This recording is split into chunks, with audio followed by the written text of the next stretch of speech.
எல்லாருக்குமே வணக்கம். இன்னைக்கு இந்த அக்காவை கேலை 2 ஏர்போர்ட்க்கு கூப்பிட்டு வந்துருக்கோம். அவங்க ஸ்ரீலங்காக்கு அனுப்புறதுக்கு ரொம்ப நாளா நம்ம ஆஃபீஸ்ல இருந்துச்சு.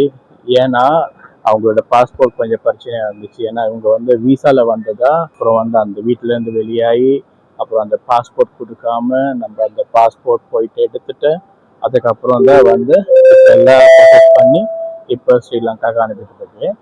உங்களுக்கு நம்ம ஆஃபீஸ்க்கு இந்த வேலைகள் எல்லாம் நம்ம செஞ்சுட்டாங்க. ஸோ உங்களுக்கு நம்ம செய்கிற வேலைகள் எப்படி உங்களுக்கு இருக்கும், அதை பற்றி கொஞ்சம் மற்றவங்களுக்கு தெரியுறதுக்கு சொல்லுங்க. இங்கே ஃபஸ்ட்டு நான் சாருக்கும் அந்த மேடம்க்கும் தேங்க்ஸ் சொல்லணும். இப்போ நான் ஸ்ரீலங்கா போகலாம் இருந்தேன், அவங்கக்கிட்ட வந்தேன். இப்போ எல்லாம் நல்லபடியாக எல்லாம் பார்த்து செஞ்சு எங்களை இப்போ ஸ்ரீலங்கா அனுப்புகிறீங்க.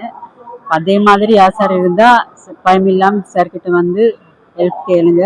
நல்லா பார்த்து எல்லாம் கவனமாக ஒர்க் அனுப்புவாங்க.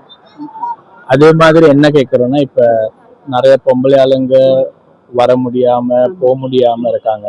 சம்டைம்ல பொம்பளை ஆளுங்க என்னன்னா ஒரு இடத்துக்கு போறதுக்கு பயப்படுறாங்க ஏன்னா அந்த இடத்துல அவங்களுக்கு பாதுகாப்பு இருக்கா இல்லையா அதெல்லாம் பார்ப்புவாங்க. நீங்க ஒரு பொம்பளை ஆளா நம்ம ஆஃபீஸ்ல அப்பல இருந்து இப்போ வரைக்கும் ஸோ அந்த எல்லா ப்ராசஸ்ல உங்களோட பாதுகாப்பு எப்படி இருந்துச்சு, உங்களுக்கு அந்த நம்ம ஆஃபீஸ்ல எல்லாம் கரெக்டா இருந்துச்சா இல்லையா அதை ஆமாம், எல்லா லேடிஸ் சொல்கிறேன், பயம் இல்லாமல் இந்த இடத்துக்கு வாங்க.